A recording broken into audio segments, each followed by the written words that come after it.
The Chicago Outfit and the North Side Gang, the history and legacy of Chicago's most notorious rival mobs. Written by Charles River editors. Narrated by Scott Clem. The Pluck of the Irish. The first generation of Chicagoan gangs sprouted from the ethnically segregated volunteer fire departments that formed during the antebellum period, namely the years sandwiched between the War of 1812 and the Civil War.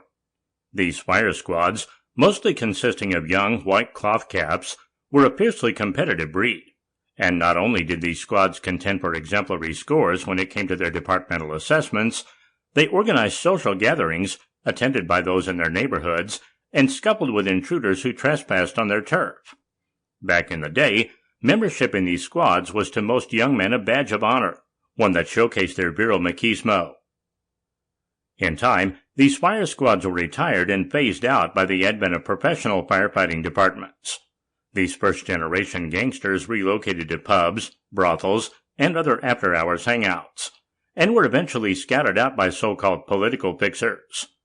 By then, however, gangster culture had become particularly prevalent in the back of the yards, Canaryville, Armour Square, Bridgeport, and Pull Yard, neighborhoods situated in the South Side.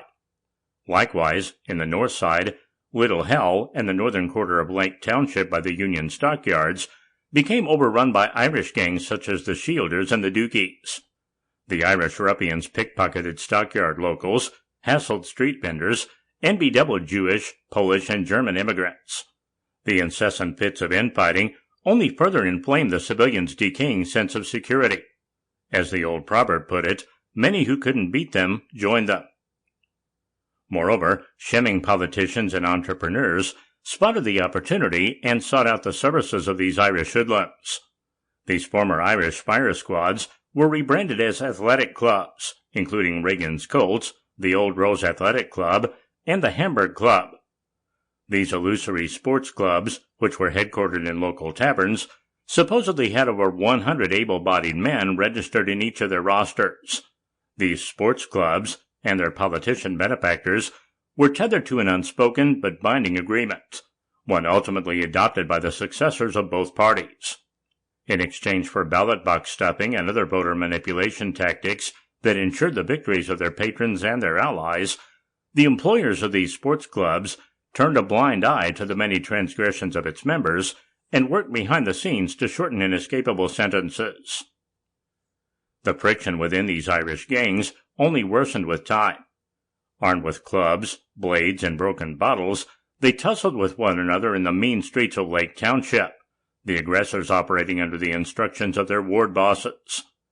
Politicians were always on the hunt for the most vicious, and therefore most competent thugs who could most effectively do their bidding. Guarding one's territory, as evidenced by these brawls, had long been in the blood of Irish gangsters. John Hagedorn, a senior researcher at Chicago's Great Cities Institute in the University of Illinois, explained. The Irish and Italian gangs ended up having the majority of the political power. Gangs and politics went together like guns and blood. Politicians extended favors to young gang members with the expectation that they be repaid after those members grew into adults who took legitimate jobs. By 1900, 50% of all the police in Chicago were Irish. Michael Cassius, or King Mike MacDonald, regarded by most historians as the first Irish mob boss in Chicago, moved to the city in 1860 at the age of 21, settling in Goose Island's Little Hell. The aptly dubbed slummy neighborhood was crowded with dingy structures and derelict apartment buildings, semi-hidden behind a veil of remnant fog and leaden skies, no thanks to the dreadful Great Chicago Fire. And yet, the enterprising MacDonald, having heard of the sordid affairs that took place in this here neighborhood, was drawn to Little Hell all the same. MacDonald's most notable scheme involved him rounding up youngsters and persuading them to enlist in the Union Army during the Civil War.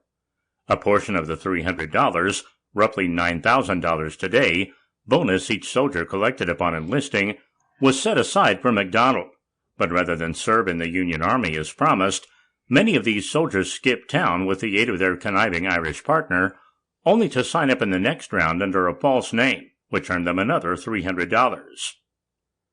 On the face of it, Sample complete. Ready to continue?